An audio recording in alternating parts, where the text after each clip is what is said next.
couple of minutes.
It's 2021 14th Street Northwest, Washington, D.C. I'm sorry? 2021 14th Street Northwest. It's a business, and there's somebody that's disrupting here. I had already told the 3D,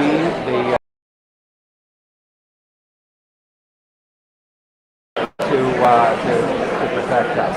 It's called Busboys and Poets.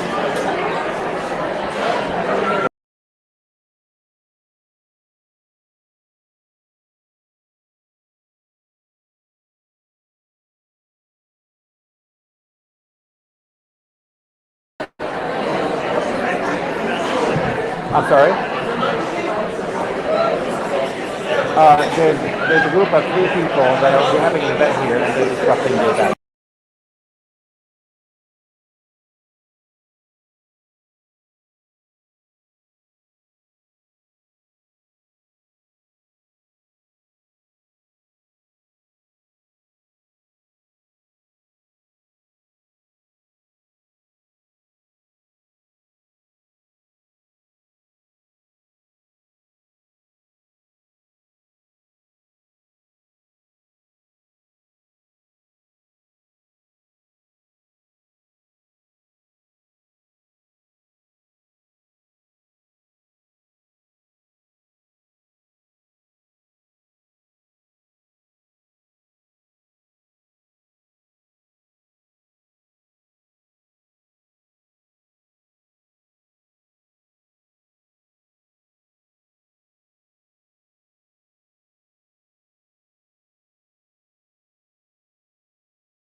All right, we're about ready to get started. We're about ready to get started. If you want to hold for 1 second. We're about ready to get started. If you would like to, if you haven't found a seat yet, please, thank you. Once we start the conversation, we would like everyone to please be completely quiet. If you hear someone next to you that's talking, just tap them on the shoulder, remind them that we're here to listen, and then there'll be a chance for Q&A at the end. So I just want to give you that, and then a book signing. So for those of you that may have experienced that little interaction there, this is a group called Batar. They are extremely dangerous, and they're very, they send out a tweet about using beepers. So they have been reported to the authorities. Hopefully the authorities can do something about it. It's unfortunate that there's not enough pushback on that type of thing, and it continues to happen because we don't really speak up oftentimes. We assume that this is the way it's supposed to be, and it's not. It's not okay for somebody to tweet that we're going to bring beepers to this event. It is not okay. And I want to make sure that we don't tolerate this kind of stuff, just as anything that is said and done by pro-Palestinian folks is not tolerated oftentimes. We want to make sure that we push back on all these issues all the time. So please don't be shy. This is the time to stand up when you think something is wrong. I remember that saying, if you see something, say something. This is kind of a weird way to kind of use it. So thank you all for being here. One of the reasons why we do these types of gatherings is really to let people know that they're not alone. This is a very, very tough time, and I know people are exhausted. And oftentimes, people just want to throw their hands up in the air and just walk away. It is not okay to walk away. It is not okay to walk away. There are too many people that are getting hurt. We have to stand up for the Mahmoud Khalils, although he's won, and we have to stand up, and we have to stand up for each other. We have to stand up for each other. So please, please remember that this is the long haul. This is a long fight. It's not something that's going to stop tomorrow or the day after. And we have to be prepared and pace ourselves to make sure that we continue to do the work we do. Whether you're lobbying in Congress, whether you're bird-dogging the congressmen and senators like Medea Benjamin does so often, whether she's in LA today. Medea Benjamin, most of you know who she is. She's, yeah, she should hear this. She's in LA, and of course she's protesting. And she wrote on her, she said, "A protest a day keeps the fascists away." So we will continue to live with that mantra.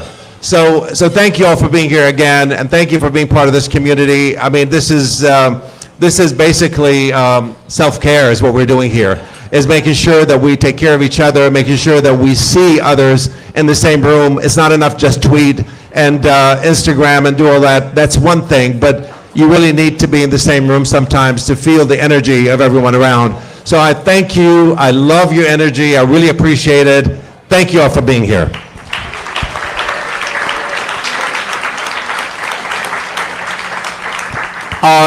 And no one can bring the energy in the room like Norman Finkelstein. So it's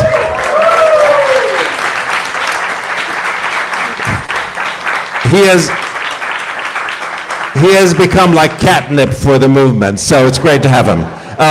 But I'm going to introduce someone else who has been really a stalwart of being here. I think he's probably the most visited author to Busboys and Poets so far. That's Nader Hashemi. So Nader Hashemi has brought us some of the most amazing speakers, and he will continue to do that. So I want to remind you of a couple of other events that are upcoming. We have Mehdi Hassan and Peter Barnard going to be speaking here in April. So please keep your eye peeled for upcoming announcements. And if you haven't signed up for our website, busboysandpoets.com, you can get these upcoming events on a regular basis, once a week. I'm going to introduce Nader. I'll read his bio here. No, I'm not going to read the whole thing. I'm going to read. No, it's 4 pages long. Okay, so Nader Hashemi is the director of the Al Walid Center for Muslim Christian Understanding, an associate professor of Middle East and Islamic politics of the Edmund A. Walsh School of Foreign Service at Georgetown University. It's a pleasure to have you back, Nader. He's going to be introducing Norman properly, and then they'll do the interview, and we'll do a Q&A afterwards and a book signing. So thank you again. Come on up, Norman. Norman, have a seat. Come on up.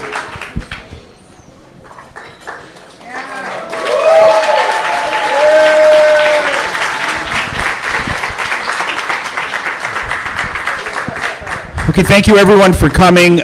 Based on the size of the audience and the applause, Norman Finkelstein needs no introduction, but I do want to say 2 things about him before I ask the first question. About 15 years ago, a really good documentary on Norman was put together called American Radical, The Trials of Norman Finkelstein. Because it's been 15 years, I don't think everyone knows about it, but I think it's a good documentary. Check it out. The second thing about Norman that most people don't know is that, and it's always impressed me, is his voracious reading habits. I have a vivid memory when he was preparing for his book on Gandhi called What Gandhi Says About Nonviolence, Resistance, and Courage. He made a comment that he went down to the New York Public Library and started reading through the big, thick volumes of Gandhi's collected works, which I think run at least to 50 volumes, and he said 100 volumes, and he said he stopped reading, I think, after the 25th volume. 27th volume, he's telling me. So, and then the other related point is that I think Norman is the only person in the world, literally the only person in the world, who has read through the totality of the human rights documentation on the Israel-Palestine conflict with a fine-tooth comb, not once, but many times, and he's assessed and interpreted it for us. And so in that sense, we're deeply indebted for that commitment because it keeps us sort of honest in terms of understanding what's happening on the ground. The focus of this event is advertised as Donald Trump and the genocide in Gaza. And so the first question I want to pose to Norman is a question that I think everyone has on their mind at this moment. How do you make sense of what's happening at Columbia University?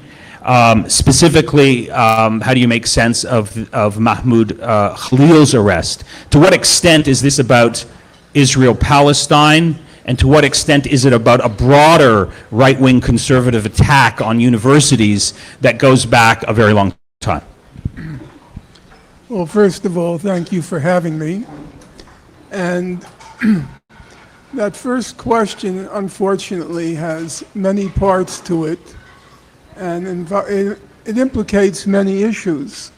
So I'm going to have to beg your indulgence and just go through it. First of all, I believe it's important to recall what preceded the current events, because if you read the liberal press, the mainstream media, everything started with Donald Trump. But that's not an accurate rendering of the historical record. The encampments began in the spring of last year, and they were enormously successful. It was probably the most successful of the events to bring to the public attention what was happening in Gaza. There were a number of important developments.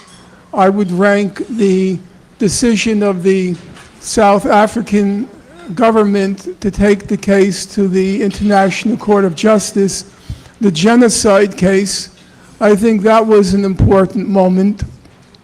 And there were other occasions. There were obviously the mass demonstrations after the events of October 7th and thereafter. I believe the demonstrations by the Jewish organizations, in particular Jewish Voices for Peace and Not in Our Name, those were enormously successful, and they were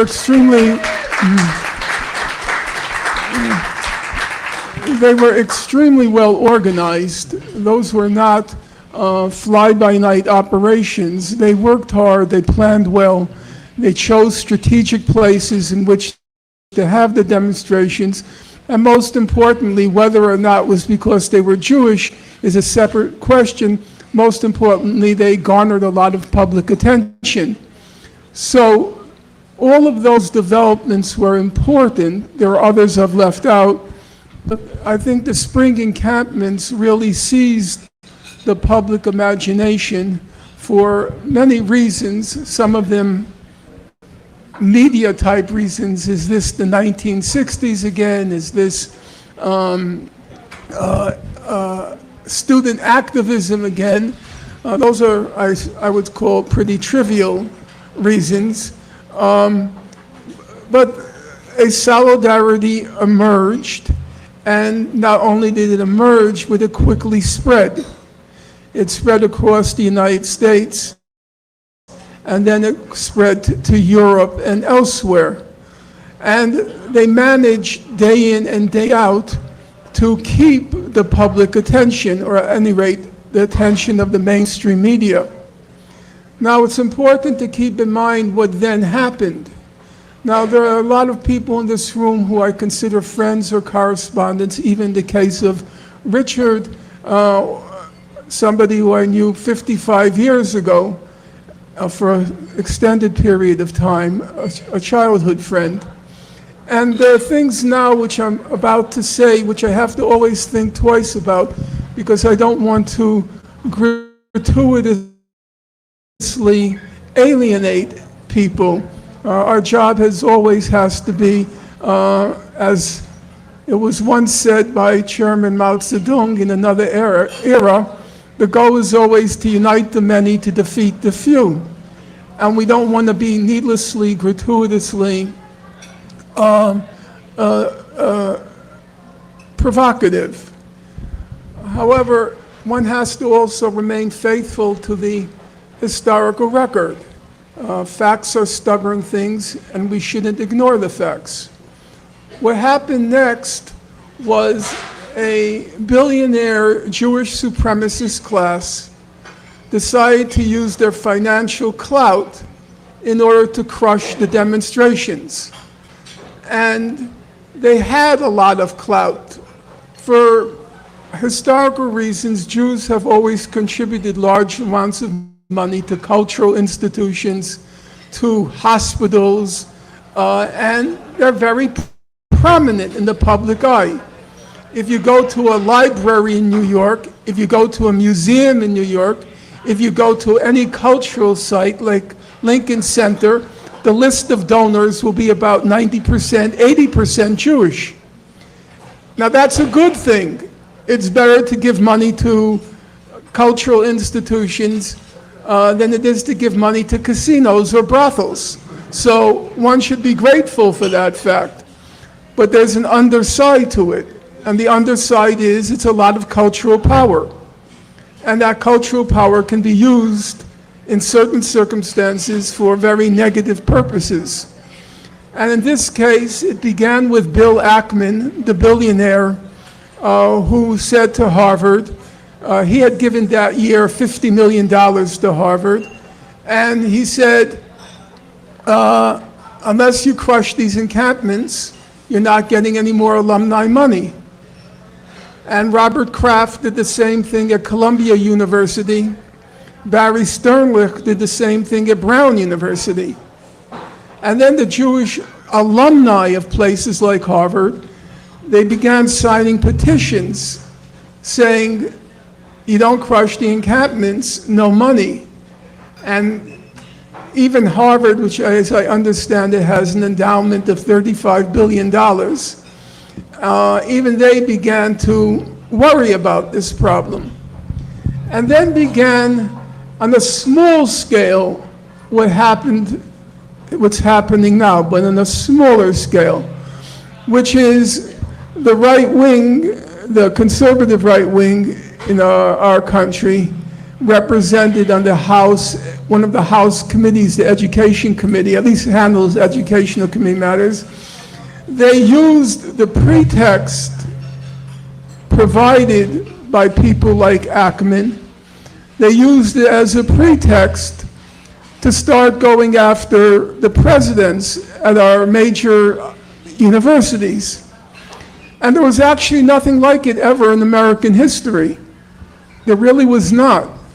Because inside of a few weeks, the president of Harvard University, the president of University of Pennsylvania, Harvard, it was Claudine Gay, U of P, it was McGill, and then a few weeks later, a couple of months later, it was Shafiq at Columbia. Three Ivy League college presidents were toppled, were ousted. There is nothing, even the period of the Red Scare during and after World War I or in the McCarthy era, that compares to what happened in those few weeks. Now, that whole history has been effaced at the present moment. We're told everything happened or started with Donald Trump. That's not true. Before I get to the current moment, there's another important factor which may, again, it may alienate members of this room, but I feel that we have to be self-critical. When you make mistakes, when you make errors in judgment, it's very important for a radical movement to be able to criticize itself. When the attacks began at Columbia and then spread to the other universities, what was the pretext? The pretext was Jewish students felt unsafe, unwelcome, and uncomfortable. That was the pretext for all of the attacks. We have to defend the Jewish students who feel unwelcome, said Mr. Ackman, uncomfortable, said Mr. Ackman, and unwelcome, said Mr. Ackman. Now, where did that phraseology come from? Where did that phraseology come from? It came from this whole woke cancel culture vocabulary. What happened was the right wing, and it was completely, totally predictable. If you think I'm saying that with 2020 hindsight, go look at page 37 of a book I wrote on cancel culture and identity politics. And on page 37, I said, Palestinian students and their supporters, be careful about what you're saying and doing. Because if you're going to use the argument that feeling unwelcome, uncomfortable, and unsafe when an Israeli speaker comes to campus, and you're going to use that as grounds to silence the Israeli speaker, I said, page 37, it's only a matter of time before the other side uses the exact same pretext against you. But there's a very big difference, a huge difference. When we said it, we had nothing beyond our mouths and bodies to register our discontent. But the other side had billions and billions and billions of dollars. And when they started to use that argument, it became a complete and total catastrophe.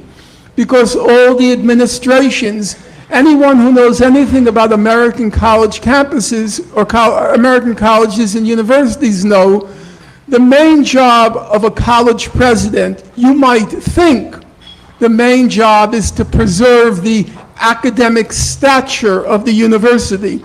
That's not true. The main job of a college president is fundraising. That's why he or she is hired.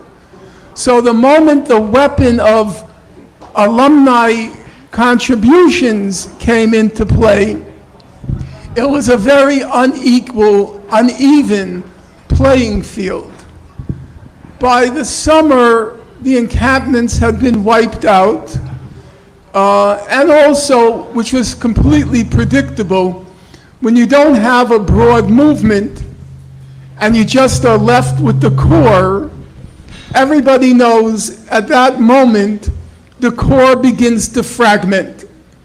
The, so to speak, ultras start getting a too loud voice and things fall apart. And I spent time when I was speaking around the country asking what happened to the encampments, and everybody said the exact same thing. First of all, people were obviously very scared by what happened at Columbia, the consequences, which are now much bigger than they were back then. And then on top of that, the fragmentation that set in between when the core starts fighting over relatively trivial points. Now, what happened with the Trump era, a couple of things happened. It was very similar to what happened in the UK with Jeremy Corbyn. The attacks on Corbyn began with the Board of Jewish Deputies who accused Corbyn of being an anti-Semite and or the Labour Party of being anti-Semitic. Then what happened was the whole of the British ruling elite, from the Guardian newspaper to Sky News, from the Guardian newspaper to the tabloids, from Sky News to the BBC, all of them felt threatened by the Corbyn candidacy because he represented the real insurgency. He was like Bernie Sanders was a Jeremy Corbyn light. Sanders was good. The campaign, parts of it, of course, fell apart at the end, but it was good. But Corbyn had more deeper roots in popular movements, and they were determined to stop him, the whole ruling elite. And in order to stop him, they grasped onto the anti-Semitism charge. They just used it, exploited it, and ran with it. What happened under Trump is, obviously the tactics have escalated. There can't be any question about that. But also, I remember the day after they went after Mahmoud Khalil, I was interviewed and I said, it's perfectly obvious what's going to happen next. They're going to go after the ethnic studies programs. And they're going to start going after all of the programs which they have targeted for their base. And as most of you know, that was the next step. They wrote a letter to Columbia University. They want to put several departments in receivership, including the African American Studies Department, the Middle East Studies Department, and they're going right now for the low-hanging fruit. That is the departments which have relatively less support. Where they'll go next, it's hard to say. For those of you who remember the McCarthy era, when McCarthy and his cohorts, when they went after the left, nobody cared. You know, they're communists. They probably, deserve what they got. Well, where McCarthy fell apart, for those of you who remember the era, was the Army McCarthy era hearings, when he started to go after the Army. And that was one step too far. Mainstream institution, and that's when everything fell apart. Whether Trump or the Trump people will overreach, I don't know, but I think for the moment, we have to concern ourselves most importantly with building a large movement. And building a large movement, in my opinion, at this particular moment means to adopt some version of the slogan, "Free Gaza, free speech." that those two issues are now deeply intertwined. I know some people who call themselves radical, and I don't say it in a dismissive way. I understand the purity and the idealism of youth, and because I was there and I understand that mentality. However, there's a tendency to dismiss the free speech aspect. I was talking to one activist from Colombia a few days ago, and she said, and she was definitely serious, she was smart, no question in my mind about, but she said, I don't want the free speech issue to dilute the Gaza issue. And I said to her, if you lose the right to free speech, there is no Gaza issue anymore. You can't talk about it. It's over on the college campuses if we lose that battle. It happened by some serendipity that the issue of free Gaza has now become inextricably conjoined with the issue of free speech. The advantage is you can reach a lot more people with free speech than you can with free Gaza. And so you should use that. So she said, and I'm just recounting a conversation because I think it was indicative. She says, but then people will start just talking about the importance of free speech and not talking about Gaza. I said, so what? You could talk about the free Gaza. If they're supporting your right to speak, that's our most valuable weapon. Our most valuable weapon is and always was, if you're a person of the left, our most valuable weapons are truth and justice.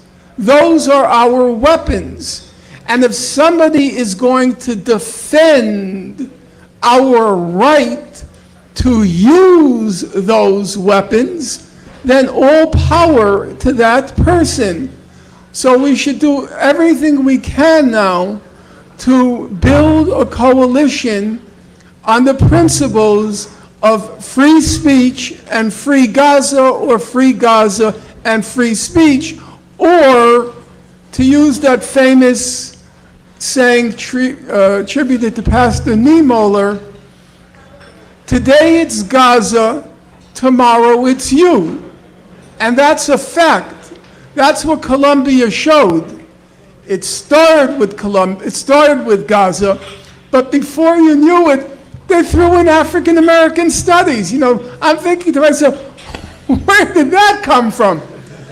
How did we get from Gaza to we want receivership over your African American studies program? So they are connecting the dots for us. Today it's Gaza, tomorrow it's you. And that's where I think we should head.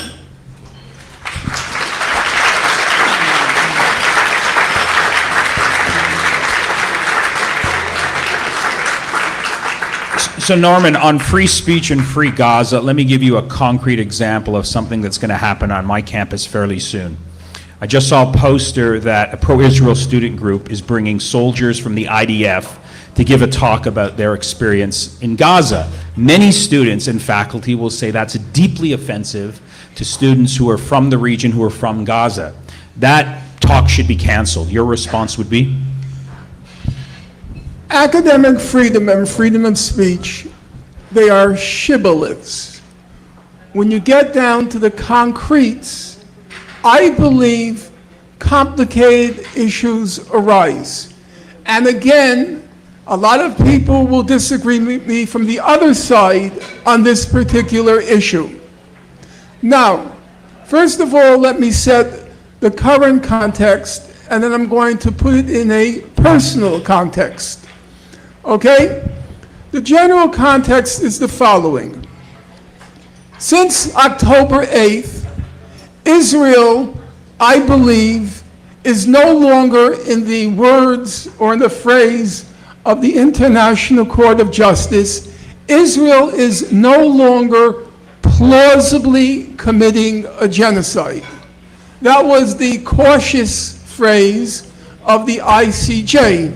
Legally, they weren't allowed to go further than that, but we won't go into that at the moment. I think the record is now overwhelming, and I believe it's conclusive that Israel is engaging in a genocide in Gaza. It's not just the opinion of a handful of people. Amnesty International put out a 250-page report. Now, amnesty reports have been often of uneven quality. This was not uneven quality. If it were, I would say so. And I've written a lot very critical of amnesty. It was an exhaustive, meticulous, and very attentive to legal aspects of the case. It concluded that Israel was committing genocide in Gaza. Human Rights Watch put out a report on Israel's systematic denial of water to the people of Gaza. It concluded that Israel was committing the crime against humanity of extermination, and that it had committed genocidal acts in Gaza. There have been two very good Israeli researchers whose names it will come back to me, Lee Mordechai, and then the guy from Schatz, Professor Schatz from Sciences Po, one of the elite French institutions of higher education. Lee Mordechai put out a substantial report, a large part of it, because he is Israeli and a fluent Hebrew speaker, obviously. He has his PhD from Princeton in the history department, but Lee Mordechai devoted a significant portion of his documentation to just showing what Israelis post on the social media all the time. What goes on in popular life in Israel. And he reached the conclusion Israel was plausibly, no, he didn't say plausibly, was committing genocide. And then there was another report by Schatz. In any case, at this point, there's such a large accumulation of exhaustive documentation, and not just documentation in a kind of broad scholarly sense. The documentation includes, for example, in May 2024, South Africa submitted a 110-page document to the Security Council because the ICJ wasn't able to act after its finding, so the next step was to go to the Security Council. And the report was 110 pages, and it consisted almost entirely of just quoting genocidal statements at every level of Israeli society, from the apex to the base, from one end of the political spectrum to another, every civil society organization. Even Lee Mordechai pointed out that bastion of liberal thought in Israel, Haaretz newspaper, it did not support a ceasefire for 5 months after the attack on October 7th. It didn't support a ceasefire. That's fact number one. Fact number two, and I'm going to come to your question, believe me. Fact number two is what Israel is doing in Gaza is not a state-sponsored project. It's a national project. It's every level of Israeli society across the political spectrum embracing all the civil society institutions, both military and non-military. It is a national project. Israel, for the better, has a citizen army, and that's as it should be. In defense of your country, should the occasion arise, everyone should have to bear the burden of being on the front line and risking their life. It should not be reserved for a handful of people, relatively a handful of people, who are, for various financial reasons, compelled to serve on the front line because they can't find work.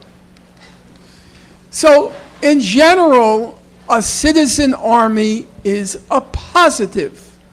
But if that army is engaged in a genocide, it means that the whole of that society is implicated, because the army is a cross-section of the entire population.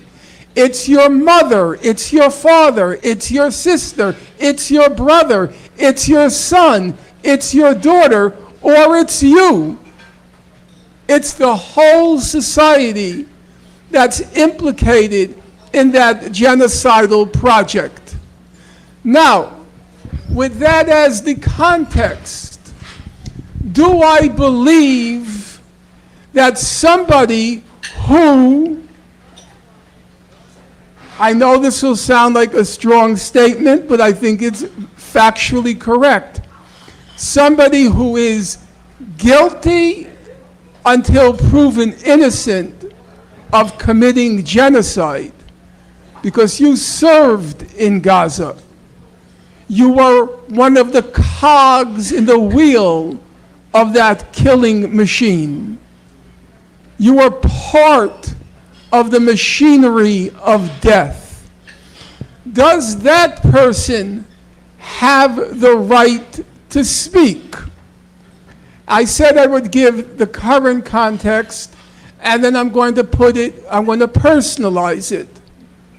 So, after World War II, it was very difficult to prosecute every Nazi in Germany because there was such a large number who were, in one form or another, part of that killing machine.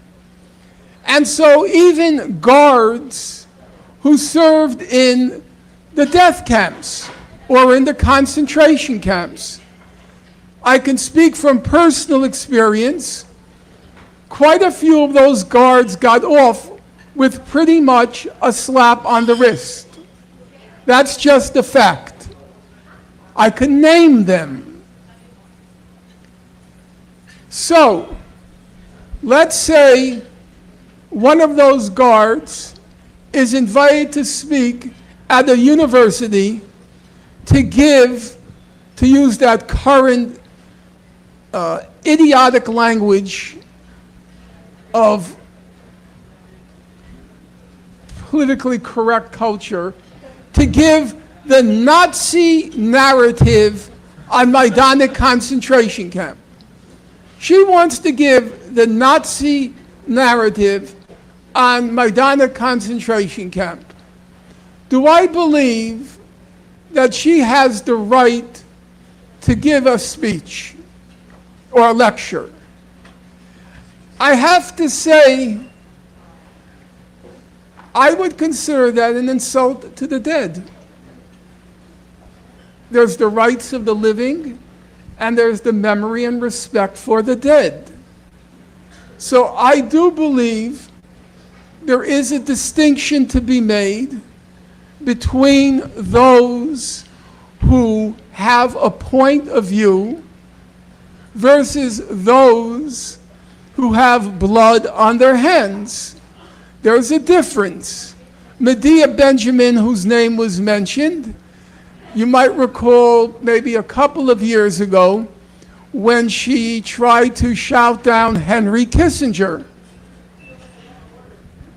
I recognize these are personal judgments, but I'm old enough to remember reading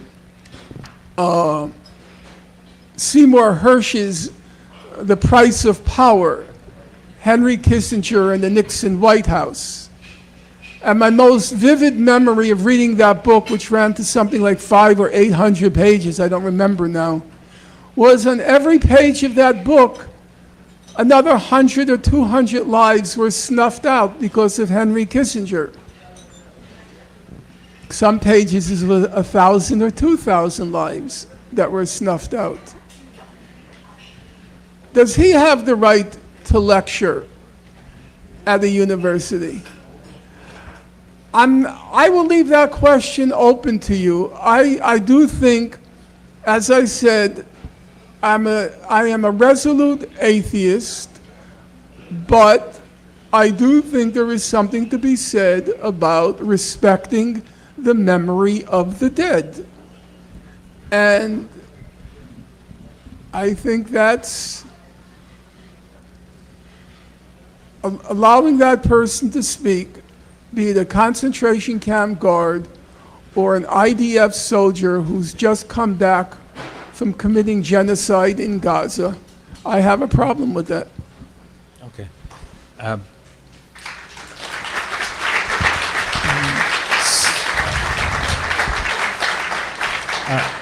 Speaking of Gaza, it's day 527 of the Gaza genocide. It's been 15 days since Israel has blocked all humanitarian aid into Gaza. No food, no medical supplies, no water, and it doesn't look like that's going to change anytime soon. So as someone who probably knows Gaza better than anyone else in the world, as the leading global expert on Gaza, I don't see how the people of Gaza survive this moment. I can't envision a scenario that they come out with a future. I wanted to get your take on what's happening in Gaza right now and what the future of the people of Gaza, what future awaits the people of Gaza. All the scenarios look catastrophic. And so could you help us think through this? When the ceasefire was announced, well, let's first, the context. Physically, there's nothing left in Gaza. It's gone. The estimates are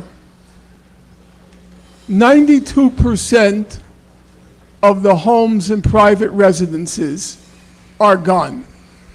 92%. The estimates are 2/3 of the infrastructure, sanitation, water, food production, 2/3 is gone. The estimate is Israel left behind, as of now, 50 million tons of rubble. The estimate is if 100 trucks were admitted each day just to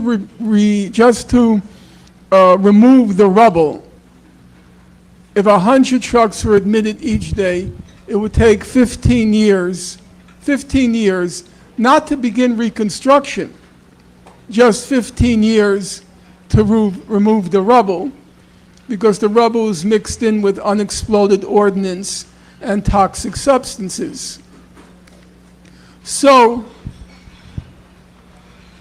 I know people always want a uplifting speech, but I believe it's important to treat adults as adults, which is state the facts as you understand them, and people use their own judgment about how to proceed. The facts are there is no Gaza anymore. That's where things left off when good riddance President Biden and Mr. Blinken were gone. And then Trump stepped in.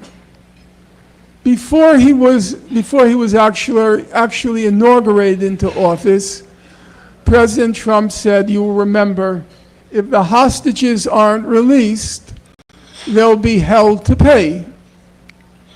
Well, unfortunately for Mr. Trump, that was a bit late. hell had already been paid in Gaza. There wasn't much more he could do or unleash. And secondly, he didn't want to unleash anymore because he was smart enough, and it didn't take any rocket science to figure out, that Gaza became a huge albatross for the Biden-Blinken administration. And it was a factor, not the decisive factor, but it was certainly a factor in discrediting the Biden administration. And he didn't want to start off his presidency having to bear the albatross of Gaza. So he already said, if you don't free the hostages, they'll be hell to pay. But he couldn't pay hell, and even if he did, he would just be forced himself to bear the burden of Gaza. So he did exactly what you expect him to do. He told Netanyahu, you have to free the, you have to engage in a hostage prisoner exchange. And he gave Netanyahu the marching orders, and Netanyahu did. He agreed to the ceasefire. But there was an obvious catch to it, which the ceasefire had three aspects to it: the hostage prisoner exchange, the admittance of humanitarian aid, and then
operations were going to solve the question. And solving the question of Gaza meant basically three things. Number one, outright genocide. Remember what Amalek did to us. An outright genocidal program. Number two was a massive ethnic cleansing. And number three, which turned out to be the most important, which is to make Gaza unlivable. And as I've already stated, they made Gaza unlivable. So my guess is the Israeli administration is very, very sensitive to the American media. It watches it, it monitors it very closely. And when they see the headlines are off them, in this case in Gaza, then they go completely berserk. And right now, if you read the headlines of the paper, unfortunately, the New York Times, it's New York Times 2.0. If you look at the homepage, literally with maybe 2 or 3 exceptions at the bottom, every single headline is Trump this, Trump that, Trump this, Trump that, Trump, Trump, Trump, Trump, Trump. And so Netanyahu and his crowd think, okay, they're not watching us, they're focused on Trump, and so they go the full 9 yards. On, I think it was October 15th, I think it was October 15th, Defense Minister Gallant said, we won't admit any food, fuel, water, or electricity into Gaza. And then on March 4th, when the headlines were just Trump to the end of time, they announced again, no food, fuel, water, or electricity. And the goal is to simply shatter Gaza to pieces so the population will realize there's no future there, that there's no future in Gaza, they have to go elsewhere. Just as a factual matter, almost, I don't want to say nothing, I don't want to indulge in hyperbole, but from October 8th on, it had virtually nothing to do with a war. Every time you saw Israel-Hamas war, Israel-Hamas war, Israel-Hamas war, that's the mantra. Every time you saw Israel-Hamas war, it was just one more propaganda victory for Israel. I don't want to in any way diminish the attempts at resistance in Gaza. But the bottom line is, if you look at the data, and I don't claim at all to being a military expert or knowing about military affairs, but two facts strike anybody who follows these events. Number one, less than one Israeli soldier has been killed each day in Gaza. Less than one. And even though this is a room of activists by and large, I doubt any of you in this room could name one battle that was fought in Gaza. There were no battles. There were no Israeli combat deaths to speak of. There was no war in Gaza. There was a genocide in Gaza. Something very different. In a war, your principal objective is to defeat the enemy army. That's a war. Now, I won't dispute that in more wars that more often in a war, there is an element, and sometimes a large element, of what you can call terror bombing or terroristic attacks on the civilian population. But even in that case, the objective remains the same. You want to inflict a military defeat. So sometimes you engage in terror bombing in order to break morale so as to claim a military victory. But that's not what's happened in Gaza. The goal was not to break the morale in order to inflict a military defeat. The goal has been the same from day one of the attack until today. That's why all you have to read is this stupendous collection of statements from every level of Israeli society, from the apex to the base, across the spectrum. The goal, the aim, is to once and for all solve the Gaza question. And that means wiping out Gaza. And in my view, that goal has been achieved. Okay, let's take some questions and comments. Please keep them short and concise. I think we have a microphone here, Andy, that you can pass around. Raise your hand, and I'll try to identify as many people as possible. Testing, 1, 2, 3. Yeah. Okay. And then we'll have to wrap it up around 6. Right here at the front. Walking around might be difficult because it's the microphone doesn't always pick up in certain areas. So I'm going to start with you, and then I'm going to go back there, and then I go to the back room as well. Hello, thank you for the talk today. Learned a lot. I guess this can be a question for both. Hello?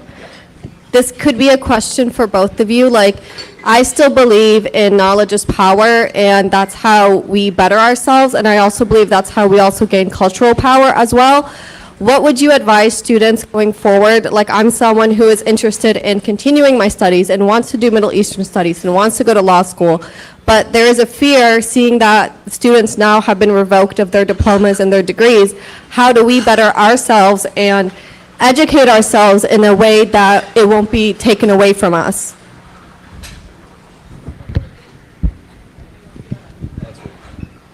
On the way here, a friend of mine who joined me, Errol, he was reading to me today from an interview with a New York Times and Chuck Schumer, the Senate Minority Leader now. And Chuck Schumer was asked about the Mahmoud Khalil and Colombia. And he had a very simple answer. He said, allegations have been leveled against Mahmoud Khalil. The government needs to present evidence. If it can't present evidence, then he has to be free. And if they can prevent evidence, he should be deported. And for him, that was the beginning and the end of the Mahmoud Khalil question. He said it's very simple. It's just present evidence. So Mr. Schumer, who's a very smart individual, for sure, and he's been senator for 5 terms, which means 30 years. He's very knowledgeable in politics. He has to be.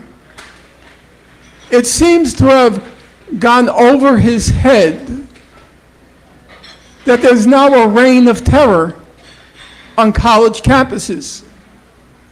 That students, if they're not American citizens, are terrified of being deported. Students who are American citizens, they're terrified, as what happened at Barnard College last week. They're terrified of being expelled. Students at Columbia who got their degree, some of them, those degrees were temporarily rescinded. They took back the degree. You thought you graduated. Oh, no, you didn't. We need those $400 million in government support. So we're snatching back that diploma that you think you were awarded in May. The point being, it is a very tough moment now. And I couldn't, in good conscience, advise you to go into, say, Middle East studies when clearly Middle East studies is under assault now. And they want to place the Middle East Studies program in Columbia in what's called receivership. Some of you may know from academia what receivership is. It's when professors don't get along, which they never do, and the squabbling becomes too intractable. You find somebody from the outside to try to manage the department because professors are acting like they're in a sandbox. You know, a sandbox fight, which for professors comes with the turf. And now they want to place all these departments in receivership with government or outside vetting, which means they're going to vet faculty. they're going to vet, probably they're going to vet syllabi. They're going to vet course offerings. It's going to be a big problem. It's a big problem if we don't fight back. How successful the fight back will be, it's hard to say. A large amount will depend on how much you resonate with the rest of your community, and part of it will be, as I believe was the case with the McCarthy era, part of it will be whether Mr. Trump and his cohorts, whether they overreach. They may try to go after schools having climate science programs. And that's when I think we'll enter overreach territory. But right now, it was kind of funny, I have to tell you. I don't know if how many of you know this, but they threw in African American studies. I thought, where the hell did that come from? And they didn't go for gay lesbian studies or they didn't go for gender studies, and they didn't go for, what was the other one I was thinking of? They didn't go for gender studies, and well, there was another, I can't remember. And you know, it gets you thinking, why did they choose those but not those? And they figure for their base, black studies will have a better reaction than if they go for the gender studies. Oh, women's studies, but that's included in gender studies, yeah. So the question is, right now you can't depend on faculty at all. No.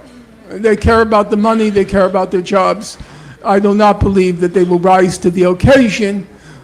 Right now, you know, at Columbia, they took away a lot of the money from the medical school. So maybe doctors will join the cause. I wouldn't hold my breath, but it's possible. So I think those are, I think that's the big battle now. I think the big battle now is the civil liberties battle. But I want to just say one more time, because no fault for the audience, God bless you, you're young, you're youthful, you have the idealism, you have the purity of youth. I respect that, but I always felt a good political movement requires the right balance between the idealism and the energy of youth with the wisdom and the experience of age to combine the two. And then I think a movement works. So,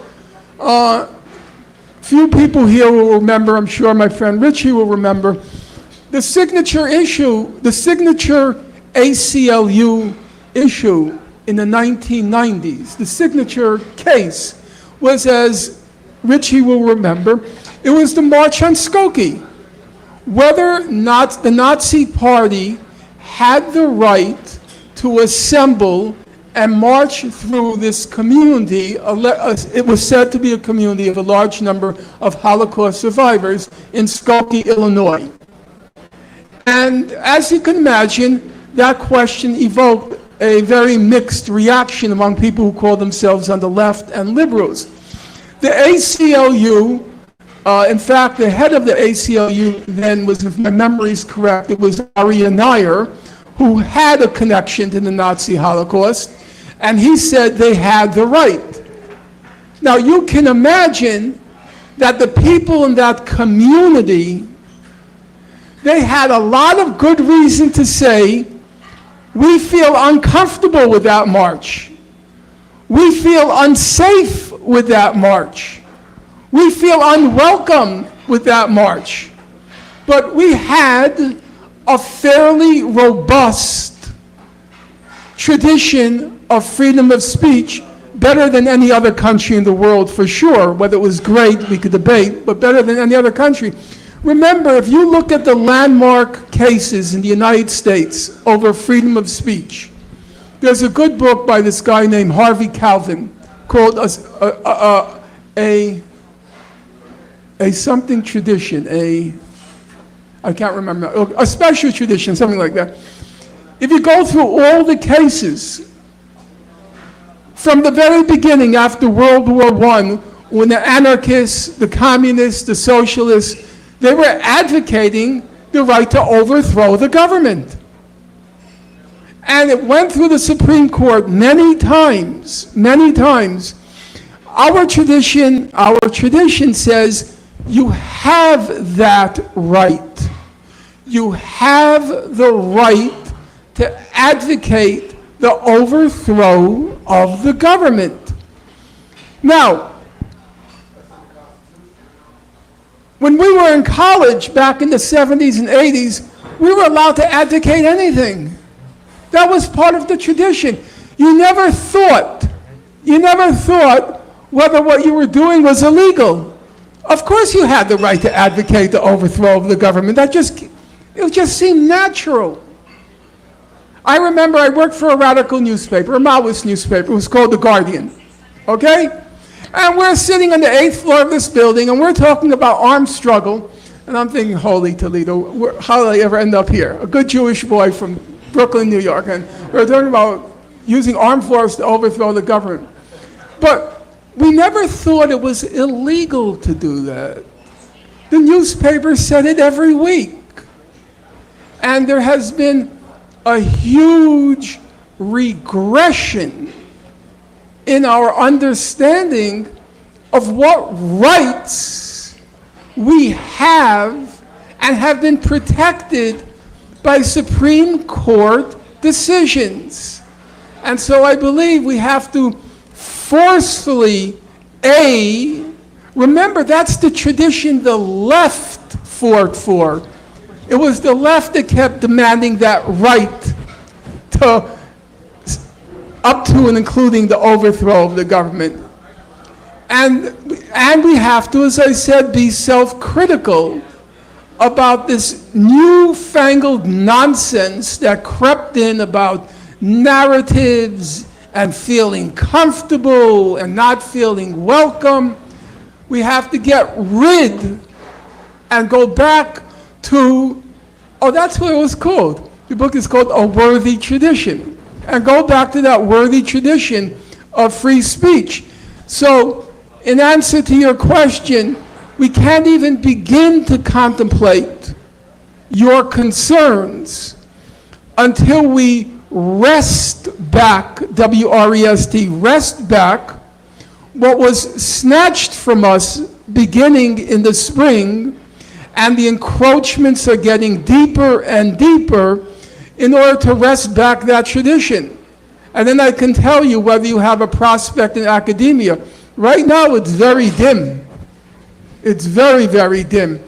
And it's dim in no small part because people like Chuck Schumer, the Democratic opposition, wants to make it seem as if it's just a legal issue. What will the courts decide? No. A reign of terror has settled on our college campuses, and it's not going to be the courts that wrest back those rights. It's got to be us, or they are lost.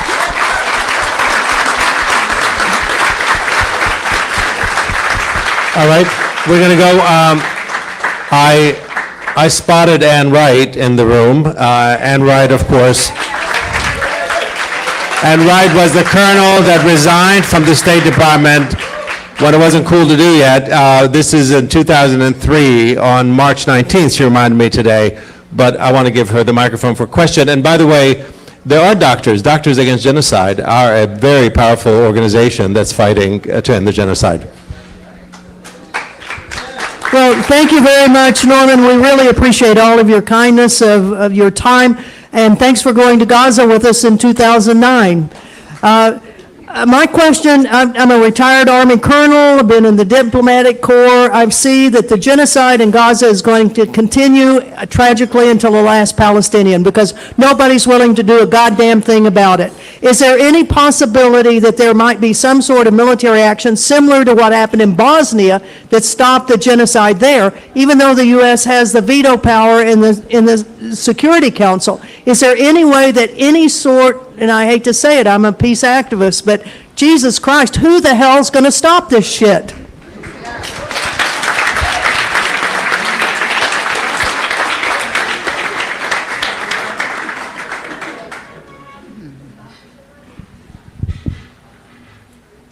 think we're at a tough moment. I'm not going to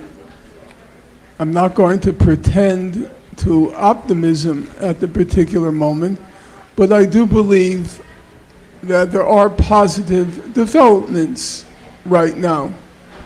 I would count first among the positive developments the crowd here, which is indicative of a broader feeling. I'm not trying to be humble or modest, just trying to be, as I always try to be, objective. I would say 90% of you are here not because of me, but because of Donald Trump.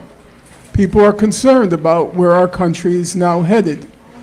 And when Mahmoud Khalil was arrested, I mean, not when he was arrested, when it became a story, the day after it became a story, there was a demonstration called at Federal Plaza where he was originally held.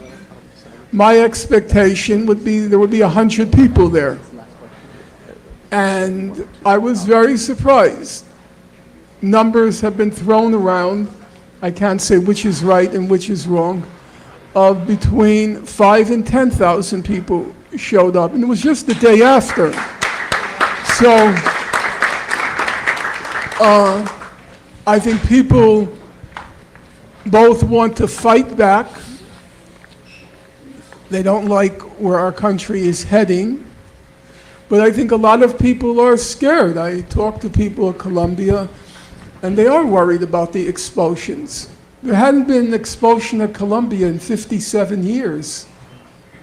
They are worried about the expulsions. And if you visited the encampments, not to any way diminish anyone else, but they were overwhelmingly, the encampments, and I went to many of them in many parts of the country, they were overwhelmingly non-white, and large numbers were non-American citizens. They were the core of the encampments. There was a periphery that expressed solidarity, but the core is very vulnerable at this point. So it's going to take those of us who have the benefits of citizenship and other benefits. It's going to put a special burden on us now. I certainly would not recommend a person who's in danger of deportation to be at the head of any demonstration. I don't, that's our job now. That's our job. We have to fill the void because a certain targeted group now is very vulnerable. So that I consider a positive sign. And here again, we can disagree. I know there is the Stalinist wing of the left movement. At one point, it had the slogan, after fascism, socialism, which was to say, we're just one step away, fascism. Well, it was also after fascism, about 60 million people were dead. So the fact that it gets worse doesn't mean, even if it does get better, there's a lot of life lost in the time of it getting worse. But I happen to have agreed with Dr. Cornel West when he said that President Biden, had he, or at that time it was Biden, but then Kamala Harris, had they been reelected, it would have just been a slow motion to another Trump. That they were never going, there is so much anger out there. There is so much. Here I kind of agreed with Chuck Schumer in his op-ed in the New York Times. He did not describe, this was 2 days ago, he did not describe Trump as a fascist, which I think was smart, because I agree with him on that. He described the Trump administration, I think he found the right word. He is a very smart guy, and he knows politics. He described Trump as a nihilist. He's this this wild wrecking ball. And sometimes that wrecking ball, like a broken clock, it could be right about some things.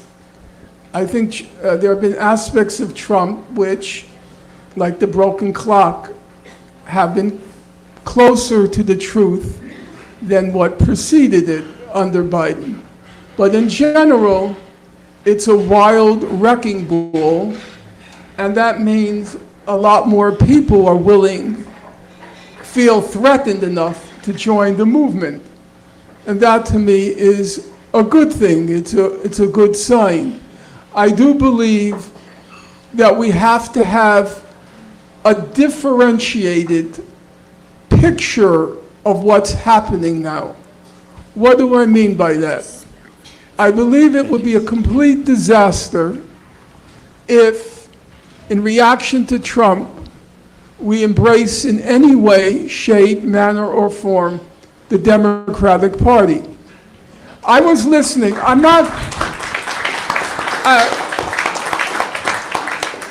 my youth is behind me, and I'm not going to do Mao Zedong, live like him, dare to struggle, dare to win. I've passed that stage in my life. But when I listen to the Democratic Party, which I very rarely do, I'll admit. No, it's true. But I was listening, I guess it was about 2 weeks ago, I was listening to Susan Rice, who was the National Security Advisor for President Obama. And she's attacking Trump, of course. It was right after Trump's exchange with Zelensky. And she says, here's her analysis. She says, Trump is enslaved to Putin and China. Trump is working for, I'm serious, go look it up, MSNBC, Susan Rice. Trump is working with Russia and China in order to weaken the United States. Then she says, what's the proof of how evil Trump is? Trump said he wants to cut our military budget by 8% a year. I thought to myself, whoa. Now, cutting the military budget is a negative. That's where we've gone. I don't think there was anybody even in the moderate center of the spectrum when I was growing up that didn't call for a cut in the military budget. That wasn't even a radical idea. Who was that senator? Oh, God. He used to every year give an award for the most outrageous overpayment by the military. Who? No. Who? No, Ron Paul wasn't even born then. Proxmire, William Proxmire, yeah. Who was anything but a radical, but he would come up each year with these outrageous expenses paid out to the military. You can't work with a leadership like that. That's not possible. Whether there will be a blue wave, they say, in the off-term election, I very much doubt that. I don't think. When the German Social Democratic Party on August 4th, 1914, the Social Democrat was the most radical and most influential party in the socialist movement. And in August 4th, 1914, they voted for war credits, to give the government war credits to fight World War I. And Rosa Luxemburg, she famously said, on August 4th, 1914, the German Social Democratic Party became a rotting corpse. And that's a very fitting description of the Democratic Party, a rotting corpse. I was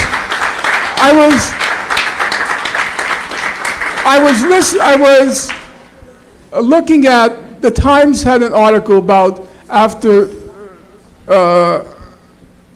Senator Schumer announced in support of going along with the Republican spending bill. They had an article on how young people, young Democrats, are very upset with the older generation. Okay, I'm curious, what are they upset about? So, you know what they were upset about? They're quoting these younger Democrats as saying, the old generation doesn't know how to use the web. The old generation doesn't even know what a podcast is. I'm thinking, this is the problem? They don't know what a podcast is? No. How about one final question, and we'll wrap it up. One more question. We have one. I'm going to take it back to Take it from the back, the Langston 'cause they've been room listening, because yeah. that's kind of like the price you pay for being away Yeah, from give the them a center. shot, yeah. So We'll go to you the got back to get one benefit. So one last question, and to remind our guest Norm to keep the answer short because we want to give a chance for people to be able to sign books. I thought my answers were short. I'm honored to be in front of you, Norm. But just commenting about, repeatedly, I keep hearing you about Gaza, that it is destroyed, vanished, and mission almost accomplished by the Israeli. But the way I assimilate Gaza, as I resemble it to Jesus Christ's resurrection. When he was killed, okay, mission accomplished. But when he got resurrected, his message spread all over the world. We wouldn't have seen you now sitting talking about Gaza if it wasn't resurrecting the Palestinian cause, because it was almost gone, disappeared, normalization, and we turning into a reservation. So because I believe a lot in you, so I don't want you to stop by saying the mission is accomplished, but the whole gospel about Palestine spread all over the world. And in this room, I see mostly Americans or white privileged, mostly sitting around me. So I want you to comment on this statement that it's not that bleak of the outcome of what happened post-October 7. As a matter of fact, the Palestinian cause is back and strong, and the 75 years of Israeli propaganda got demolished in one day. Got it.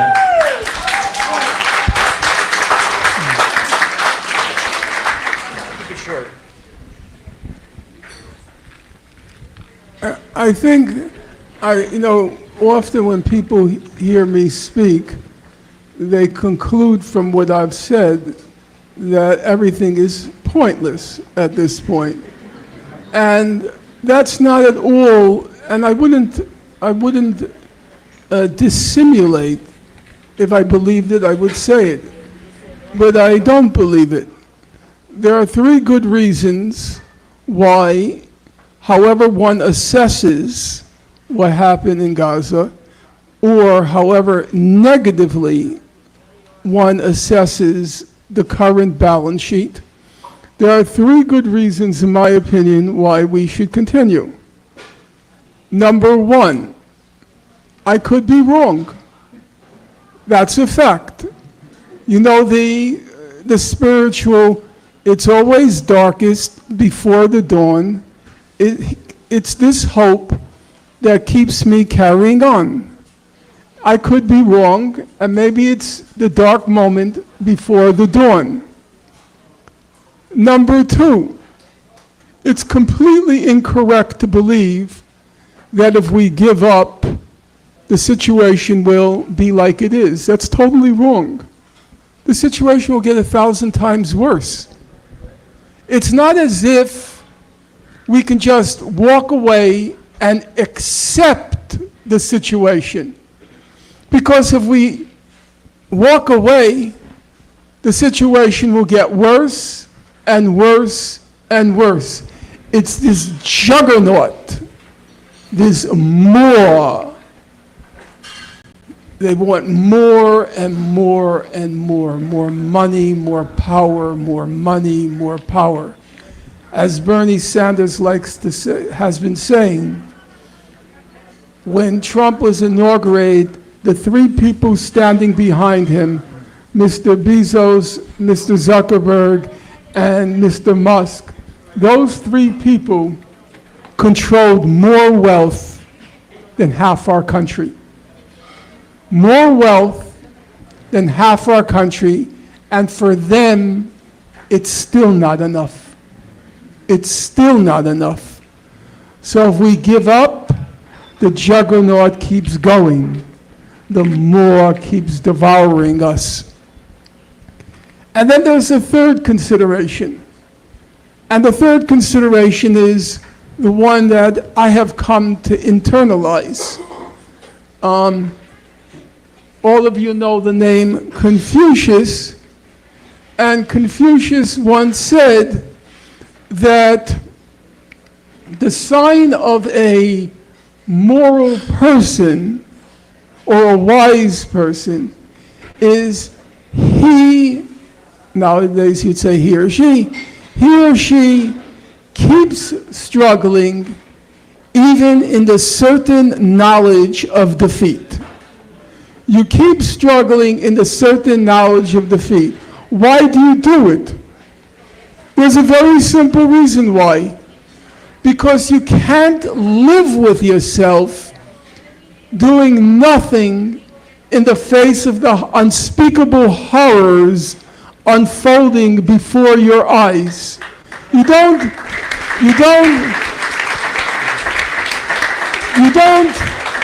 calculate whether or not this is a winning battle. You simply say, in the face of what's happening, I can't live with myself doing nothing. And I'll just leave, since this is my last remark. There was a song from the 1940s, and then it revived a little bit. It was a song by the Weavers, for those of you who might remember that name. It was the band that Pete Seeger belonged to before he branched out on his own. And the song goes, wasn't that a time? Wasn't that a time? And it starts with Valley Forge, it goes to the Civil War, and then the souls of men were tried, wasn't that a time? And then the song became popular in the 1950s among the left. Oh, it goes, Valley Forge, Civil War, then World War II, and the line is, the fascists came with chains and war. Wasn't that a time? Wasn't that a terrible time? And then they're singing it for the minuscule left that was left in the 1950s. And the lyric slightly changes, and it goes, isn't this a time? Isn't this a wonderful time? Isn't it a wonderful time? It's our time to join in, work together, and turn back that juggernaut which is trying to destroy us. Isn't this a wonderful time? I say it is. Thank you.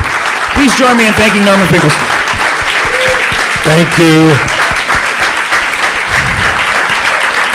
Thank you very much. Thank you, Nader Hashemi. Thank you, Norman Finkelstein. It's always a pleasure to have you here, both of you. Thank you.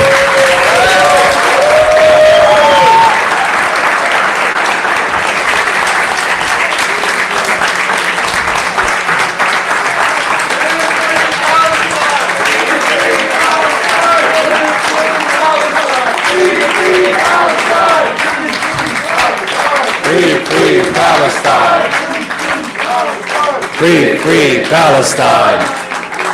All right, we're going to do a book signing now, and if you don't mind, we want to get Norm from here to the bookstore without having to take 50 stops along the way.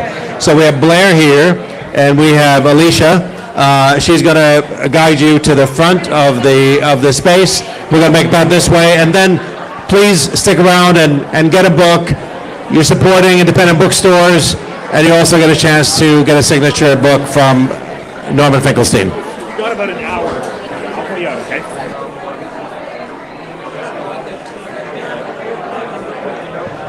We've got about an hour, then we got to pull them out. We'll go fast.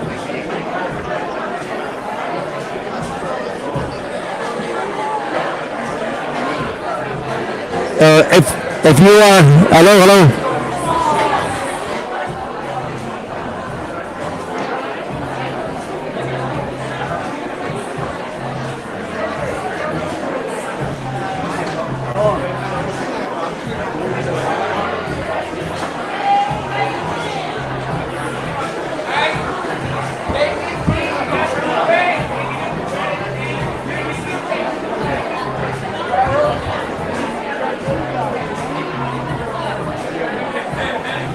Follow her there.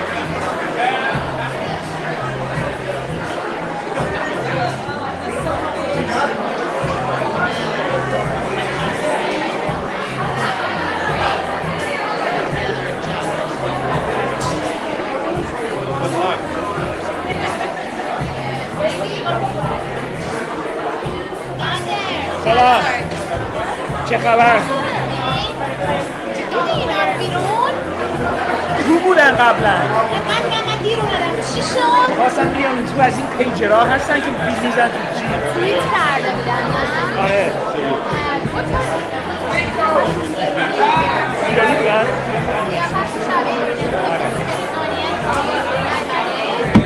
نه من الان پیسی که 21 یه برنامه داری تو سریال آره دارم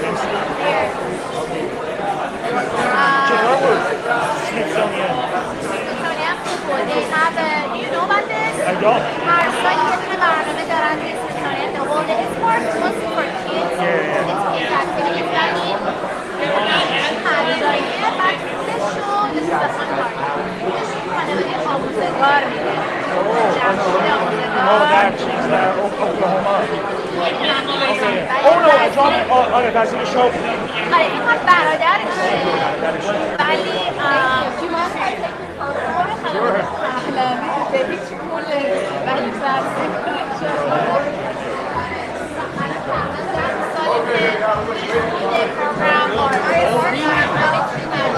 Quality.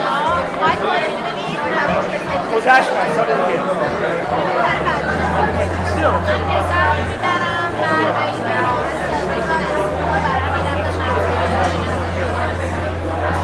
Oh yeah, Jahangir and Eleanor all using air commercials in celebration class.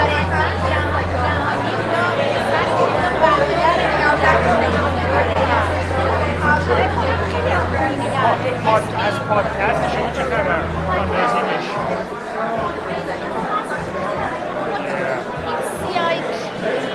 Yeah, no support. All right.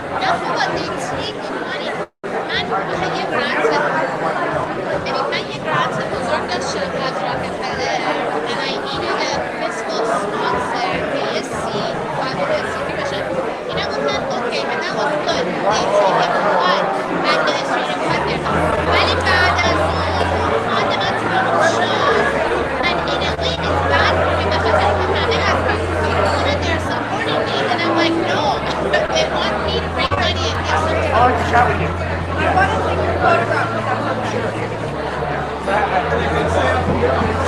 Yeah, leave it here, leave it here, leave it here. There's another bag with this books in it.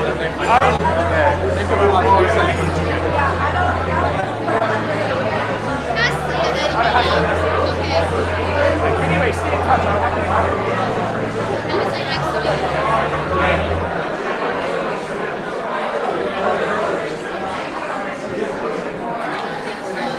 So, with regard to your question, my take is a bit different than Norman.